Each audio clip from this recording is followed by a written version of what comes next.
¿Qué tal, muchachos? Yo soy Lalo y hoy vamos a continuar con la parte de derivación de funciones vectoriales en el caso de RNR. Vamos a darle continuidad a parte de las definiciones y propiedades que hicimos para derivadas direccionales, pero ya en un caso más en concreto.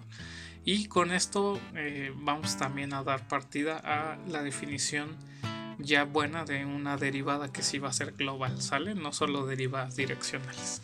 Entonces, lo que voy a hacer ahorita es justamente trabajar primero con derivadas parciales, que en teoría lo vamos a estar usando mucho con las maneras de trabajar Rn con su base canónica, que es la que está formada por vectores que tienen ceros en casi todas las entradas y uno en una única. Sin embargo, pues se vale para cualquier sistema ortonormal de nuestro espacio R a la n. Entonces, vamos a ver más o menos eso. Supongamos que tenemos una colección de vectores ortonormal.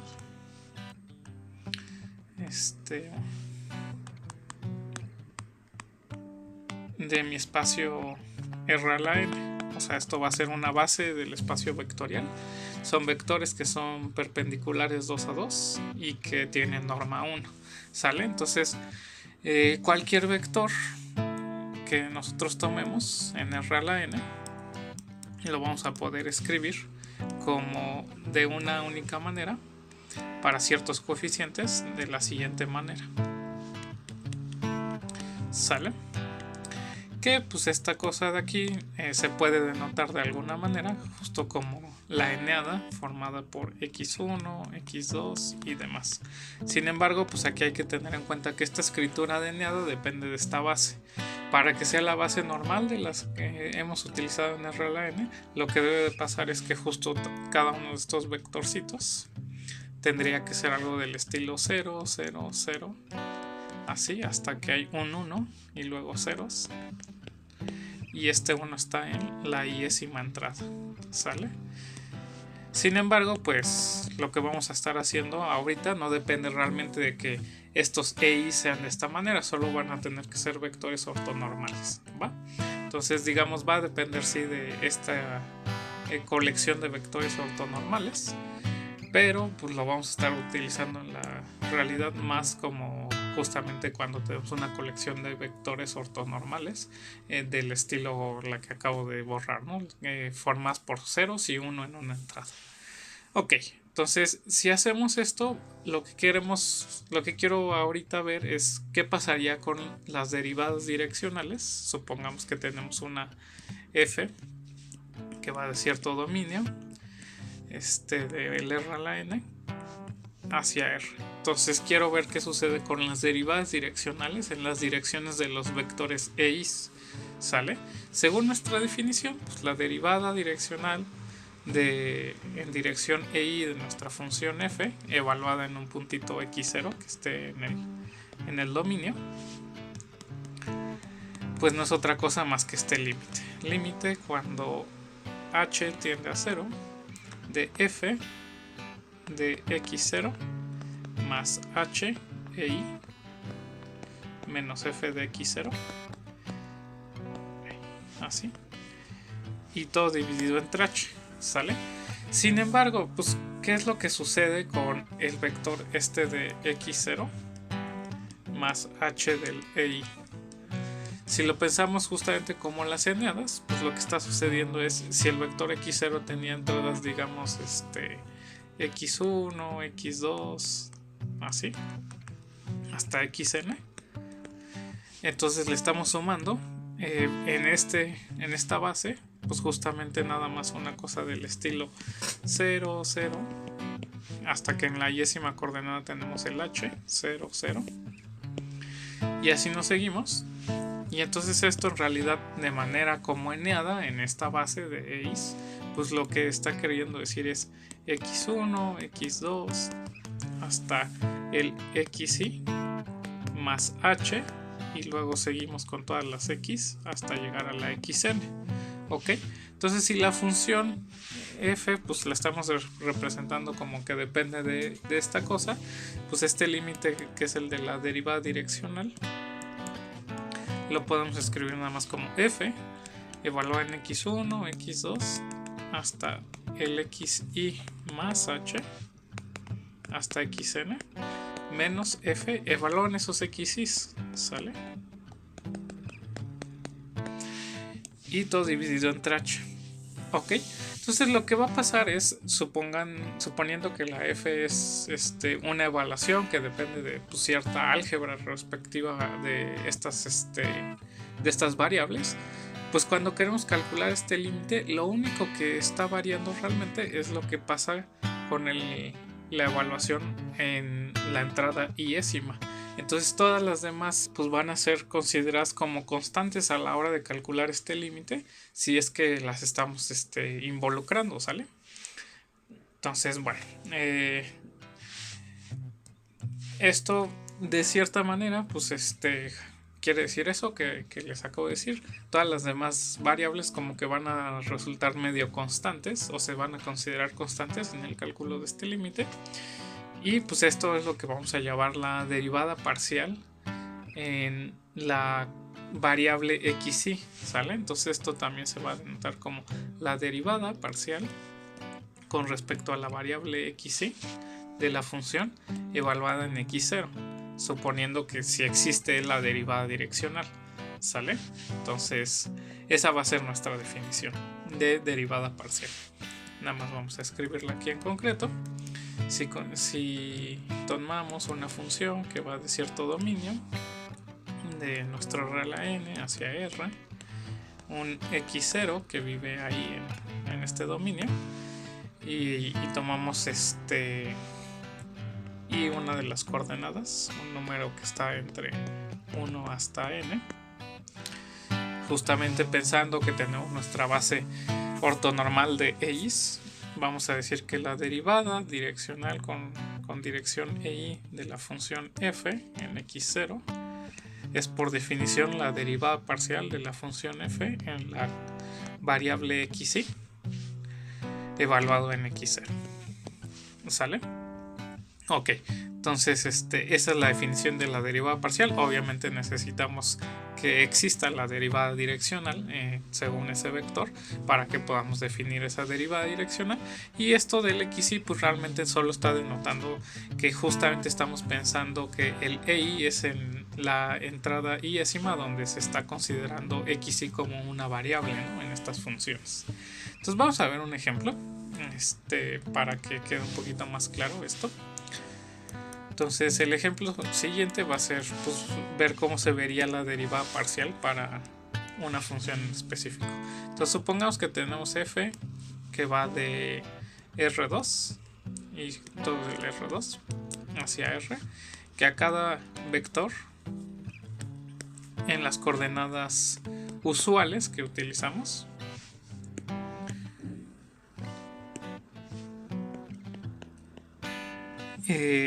nos los manda a justamente x cuadrada por y, ¿sale? Entonces esta es una función que está definida de esta manera a nivel vectorial, donde pues depende justamente, aquí estamos escribiendo R2 como las parejas x, y, en la base pues ordenada que es 1,0 y luego 0,1, ¿ok? Entonces vamos a calcular la derivada parcial de la f con respecto a la variable y, ¿sale? Y en un puntito pues cualquiera, en un puntito x0 y 0, ¿va? Entonces por definición esto debe ser límite cuando h tiende a 0 de, y escribimos las cosas como habíamos puesto allá arriba. El que está variando es la segunda coordenada, ¿sale? Entonces va a quedar x0, y0 más h menos f de x0, y0, ¿sale? Y todo dividido entre h.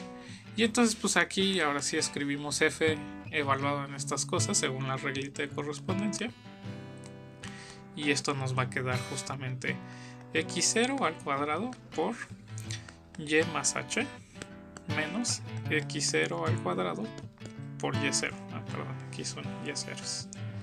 ¿Sale? Y todo esto lo tenemos que dividir entre h.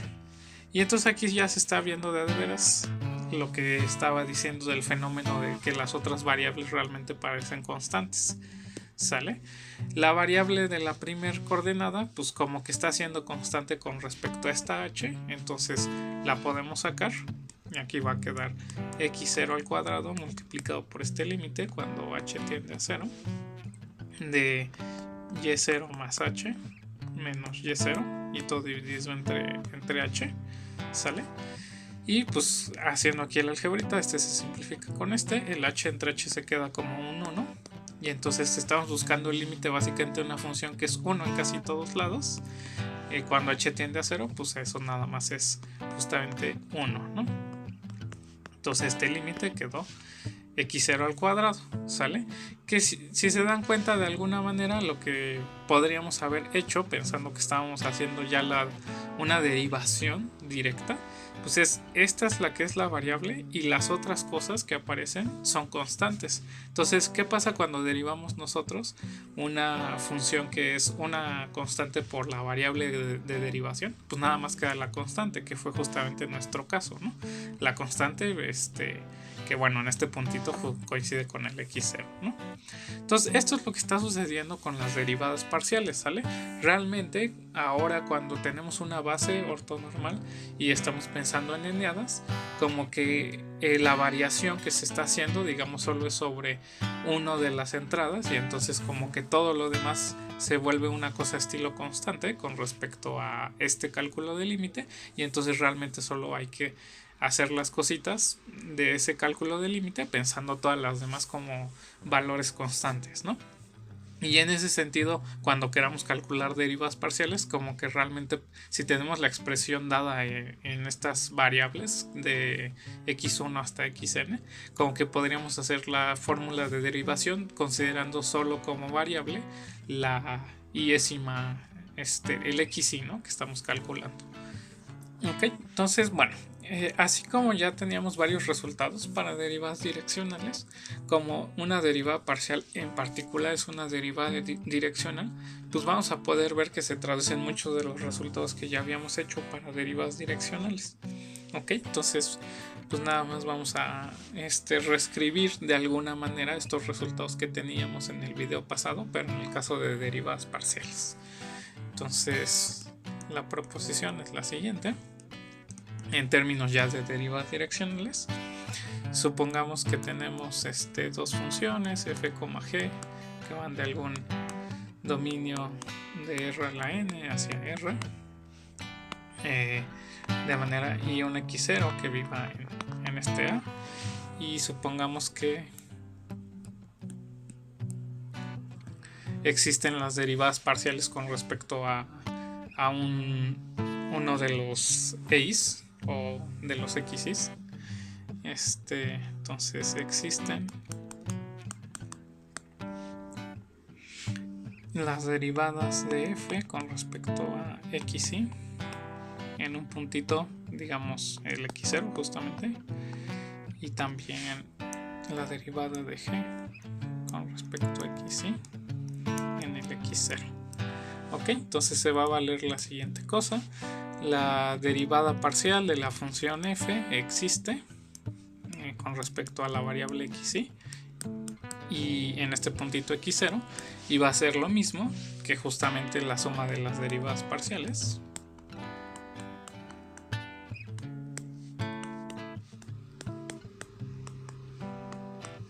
Aquí es g.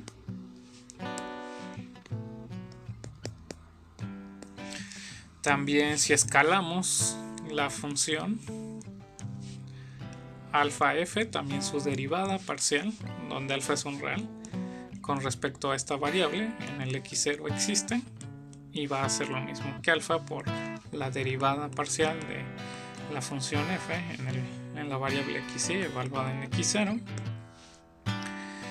Y también se va a valer la del producto, la derivada parcial del producto de funciones en la variable xy existe, y va a ser lo mismo que la derivada parcial de la f en la variable xy evaluado en x0 multiplicado por g en x0 más el f evaluado en x0 por la derivada parcial de la g en la variable xy evaluado en x0. ¿Sale? Y por último,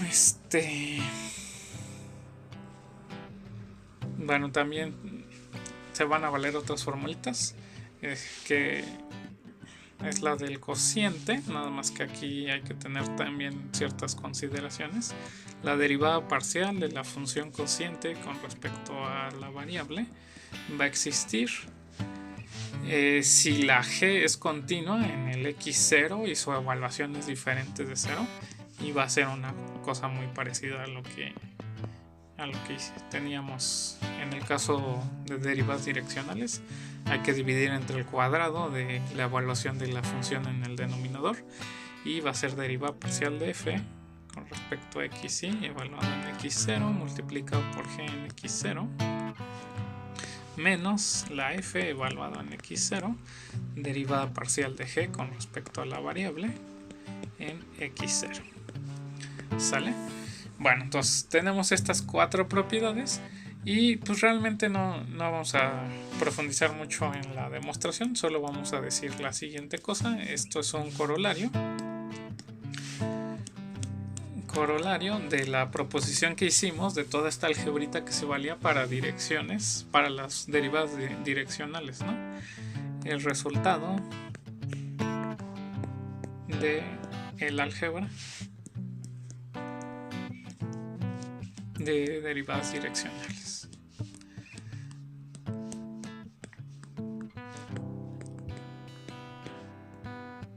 ¿Sale? Entonces, bueno, básicamente fíjense que sí es justo todo eso, porque nada más es como reinterpretar que las derivadas parciales, esta notación, pues en realidad está significando esto de acá, ¿no? Una derivada parcial es una derivada direccional. Entonces, si reescribiéramos toda la proposición y todos los incisos en términos de derivadas direccionales, nos vamos a dar cuenta que pues nada más es el resultado que ya habíamos demostrado para cuando tomábamos las derivadas direccionales, solo que en el caso concreto de pues esta base de vectores ortonormales, ¿sale? Entonces, pues eso se va a valer de manera directa por lo que ya hicimos. También se va a valer la regleta de la cadena, que si se acuerdan en ese caso lo que decía es si teníamos una función igual que va de un dominio A R a la n y llega a los reales, y teníamos una función g que también tiene algún dominio de los reales hacia R, un x0 en A, de manera que la derivada parcial con respecto a una variable xy en este puntito x0 existe, y además g es derivable en la evaluación esta f de x0. Entonces esta composición, la de f seguida de g, pues va a tener derivada parcial en la variable xy evaluado en este x0, y no va a ser otra cosa más que derivar g, evaluarlo en f de x0 y multiplicarlo por la derivada parcial de la f con respecto a la variable xy en x0. ¿Sale? De nuevo, esto es un corolario, solamente de que recordemos que la derivada parcial significa una derivada direccional con respecto a cierto vector que está definido en una base ortonormal, ¿ok? Entonces, este es el resultado, nada más escrito en términos de la notación de derivadas parciales. Y por último, el resultado que teníamos también para derivadas direccionales, ahora sí lo vamos a modificar un poquito para el caso de derivadas parciales, es el siguiente. Si tenemos también una función f de cierto dominio de R a la n hacia R, tenemos el vector i de nuestra base ortonormal, entonces agarramos a y b que están en A, de manera que a menos b resulta ser nada más como, bueno, mejor b menos a, b menos a resulta ser nada más un múltiplo escalar, que vamos a decir b menos a por el vector que estamos considerando, de la base ortonormal. Aquí hay que pensar que son distintos. Entonces, ¿qué vamos a poder decir? F de b menos f de a va a ser lo mismo que b menos a multiplicado por la derivada parcial de la f con respecto a la variable xy en algún puntito psi, vectorcito, donde el psi se ve como a más algún psi, que sí es un real, multiplicado por b, donde el psi sí vive en cierto intervalo, vive en el intervalo de 0 hacia la norma de b menos a, que realmente va a ser solo el valor absoluto de b menos a.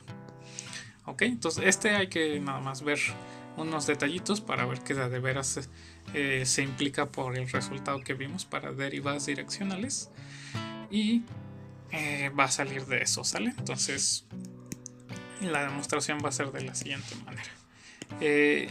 Si tenemos que básicamente cuando b menos a estamos diciendo que es de esta manera, fíjense que en la definición de la proposición que dimos para derivadas direccionales definíamos u como justamente el vector b menos a dividido entre la norma de b menos a. Entonces, en este caso, pues, ¿qué va a quedar según lo que estamos haciendo? B menos a, pues, está quedando justamente b menos a por el vector EI, y la norma de b menos a justamente pues es la norma de b menos a por el vector EI, que por la parte de homogeneidad pues solo queda valor absoluto de b menos a, y multiplicado por la norma de EI, pero como es parte de una base ortonormal, pues eso es 1. Entonces lo que está pasando con esto es que el vector u pues justo es b menos a dividido entre el valor absoluto de b menos a por el EI, ¿sale? Ok, entonces pues esto sí es un vector con norma 1, pero depende de si b y de si a están ordenados en cierta forma en los reales para que esto sea justamente solo el vector EI o sea el vector menos EI, ¿sale? Si el vector es justamente, si b menos a es positivo, entonces esto nada más va a quedar justo como que u es lo mismo que el vector EI, y entonces vamos a poder implementar nuestro ejemplo de manera totalmente directa. En ese caso, pues f de b menos f de a, según nuestra proposición, es lo mismo que la norma de b menos a, que va a coincidir en este caso con b menos a, justo porque b es más grande que a, multiplicado por la derivada direccional con respecto a EI de la función f en un puntito de estos, psi, pero pues eso coincide justo con la derivada parcial de la función f en la variable xy en este puntito psi, donde pues la psi está definida de esa manera, como psi es igual a el a más un real por b, donde el real justamente según nuestra proposición estaba entre 0 y la norma de b menos a, que en este caso está coincidiendo nada más con ser justo b menos a. Ok, bueno, que sí es el valor absoluto también. Entonces, si tenemos eso, pues todo está bien y es nada más aplicar esto y reinterpretar. Si por el contrario tenemos que b menos a es negativo, entonces lo que estamos haciendo tenemos que hacer un poco de cuidado, porque cuando hacemos la derivada parcial, que cuando hacemos la diferencia esta, según nuestra proposición, pues esto va a ser igual a la norma de b menos a, que en este caso pues sí va a ser valor absoluto de b menos a, pero como estamos en este caso vamos a tener que cambiar el signo por la derivada parcial de menos en la dirección menos, porque estamos aquí en el menos i, de la función f en algún vectorcito. ¿Sale? Ahorita vemos qué onda con ese vectorcito. Por las condiciones de este caso, como b menos a es negativo, el valor absoluto justamente es menos b menos a. Y no es muy difícil convencerse que la derivada direccional con respecto a menos el vector, pues no es otra cosa más que menos la derivada direccional con respecto al vector normal. ¿Sale? Eso es una propiedad que no vimos, pero no es muy difícil, nada más es de hacer el algebrita en un límite. Y entonces este menos con este menos, acuérdense que esto es multiplicación, se simplifica y nada más va a quedar m menos a por la derivada direccional con respecto a i, que pues no es otra cosa más que la derivada parcial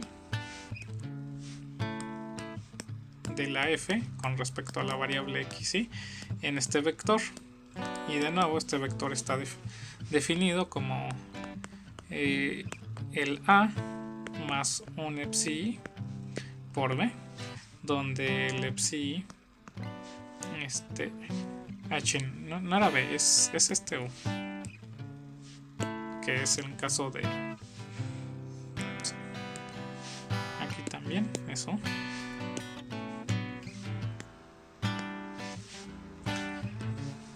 Y este psi vivía entre 0 y la norma de b menos a, del vector b menos a, que justamente coincide con valor absoluto de b menos a. ¿Sale? Entonces aquí ya realmente no va a importar mucho lo del signo, se sigue valiendo, ¿no? La ecuacioncita que queremos, independientemente de si b le gana a o si a le gana a b. ¿Sale? Bueno, pero pues había que hacer los dos casos para ver que de veras era una implicación del resultado que habíamos hecho. Y esto va a ser importante porque lo vamos a utilizar más adelante, ¿sale? Justo en el caso de derivadas parciales. Entonces, muy bien. Ahorita pues ya lo que estamos logrando con esto pues básicamente es aterrizar los resultados que habíamos hecho de derivadas direccionales a nivel de derivadas parciales, que son las que van a ser muy importantes para la definición posterior de derivada global, aunque no los vamos a trabajar ahorita en un principio para definir la derivada global, pero después para hacer los cálculos esto es lo que es importante, saber calcular las derivadas parciales. Ok, entonces ahora sí, vamos a entrar de lleno a la definición de derivada global. ¿Vale? Entonces, como decía al inicio de este estudio de las funciones vectoriales que van de un subconjunto de Rn a R, no podemos hacer la misma cosa que hacíamos de decir, pues va a ser cierto límite, porque pues las cosas que le estaríamos tratando de calcular el límite ni siquiera tienen sentido, ¿sale? Entonces vamos a tratar de reinterpretar qué es la derivada que hacíamos en cálculo 1 de otra manera. Ok, entonces si recordamos, nosotros motivamos la noción de derivada en cálculo 1 dependiendo de si teníamos nuestra función y la gráfica, como que querer justamente definir la recta tangente, ¿sale? Entonces, de hecho, la recta tangente satisface pues que tiene cierta ecuación. Esta va a ser si digamos este era el puntito x0, la función es f, entonces esta función que estamos graficando es f, la ecuación de la recta, que vamos a decir L, en un x, pues ¿qué iba a ser? Pues iba a ser justamente el valor de la derivada en este puntito x0 multiplicada por x menos x0 más f de x0. ¿Sale? Entonces nada, estoy recordando rápido cómo estaba esto. Entonces esto pues básicamente es la ecuación de la recta tangente a la gráfica que pasa por ese puntito. ¿Sale? Ok, entonces ¿qué se satisface de cierta manera? Lo que se debe satisfacer es la siguiente cosa, que el límite cuando h tiende a 0 de f de x menos f de x0 entre aquí no es así, es así. Cuando x tiende a x0 de x menos x0, pues es lo mismo que este valor derivado, ¿sale? Bueno, pero vamos a reescribir esto de cierta manera. Esto es equivalente a que límite cuando x tiende a x0 de f de x menos f de x0 menos, bueno, lo voy a escribir así en dos pasos para que no sea tan raro, menos f' de x0, esto sea 0, ¿sale? O sea, aquí nada más estoy utilizando que si quiero que un límite sea cierto valor, eso es equivalente a que el límite de esa expresión menos ese valor sea 0. Y luego vamos a hacer el álgebra interna aquí. Esto va a ser cierto si solo si límite cuando x tiende a x0 de f de x menos f de x0, y hago el quebrado. Aquí va a quedar menos f' de x0 multiplicado por x menos x0 dividido todo entre x menos x0 es igual a 0. Y pues nada más voy a poner entre paréntesis cierta cosa. Esto lo puedo poner así entre paréntesis y esto como suma. Y fíjense que entonces lo que queda aquí arribita justo es la ecuación de esa recta, de la recta perpendicular. Ok, entonces vamos a ver qué sucede si tuviéramos otra ecuación de otra recta que pasa por este puntito, por el x0, f de x0, y satisface esta condición. Otra recta, digamos L1, que pase por el punto x0, f de x0, pues debe ser de la forma f de x0 más una pendiente por x menos x0. ¿Sale? Entonces, eso es una recta que pasa por x0, f de x0. Supongamos que satisface esta condición del límite. O sea, eso quiere decir, supongamos que límite cuando x tiende a x0 de f de x menos L1 de x dividido entre x menos x0 es igual a 0. Sustituyendo como es la forma de esta ecuación de la recta, pues lo que quiere decir es justo límite cuando x tiende a x0 de f de x menos f de x0 más mx menos x0 entre x menos x0 es igual a 0. Haciendo la algebrita y todos los quebrados, fíjense que lo que va a quedar justo es límite cuando x tiende, aquí es x0, no a 0, a x0, pues va a quedar f de x menos f de x0, todo dividido entre x menos x0, y al hacer esta división de mx menos x0 entre x menos x0 solo queda menos m igual a 0. Entonces, ¿esto qué debe de pasar? Pues la m debe de ser a fuerzas igual a este límite, que según nuestra definición de cálculo, ¿no? Pues no es otra cosa más que la derivada. ¿Sale?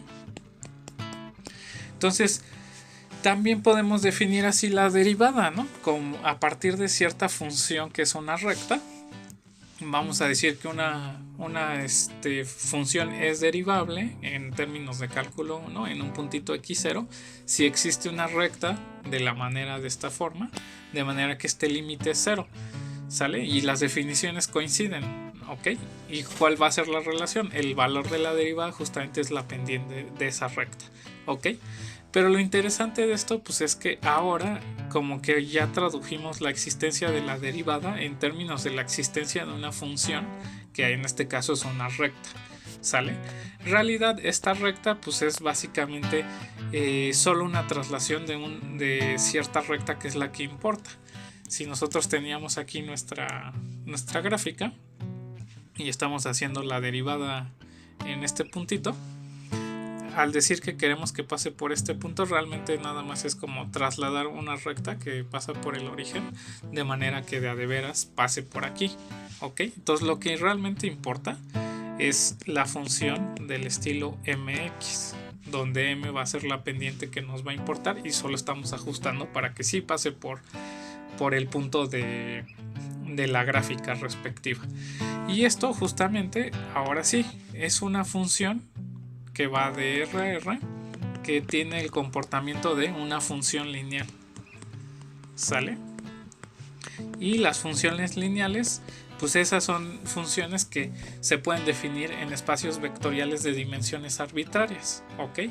Entonces, con eso en mente, pues vamos a ahora trasladar la noción de la derivada global a cualquier R a la N, cualquier función de R a la N a R, ¿sale? Fíjense que justo aquí la noción de ser derivable pues depende si encontramos una función lineal adecuada en el sentido este de aquí arriba de límite, ¿ok?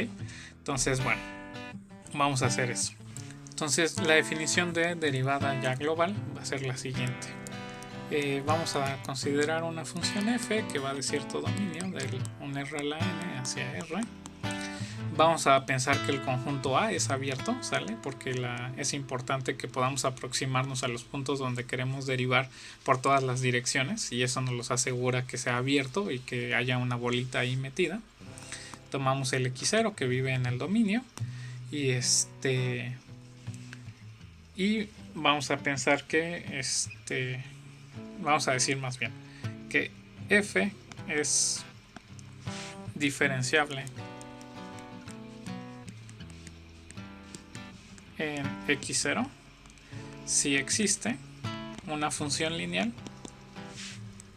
que va a ser de R a la N, porque aquí tenemos que pensar que la función lineal pues debe de ir del dominio de nuestra función para que tenga sentido hacerlo del cambio, ¿no? de los parámetros de la f con respecto a la L hacia R, tal que cierto límite se hace cero, ¿sale? Límite cuando x como vector tiende hacia el vector x0 de f de x menos L evaluado en x menos x0 más f de x0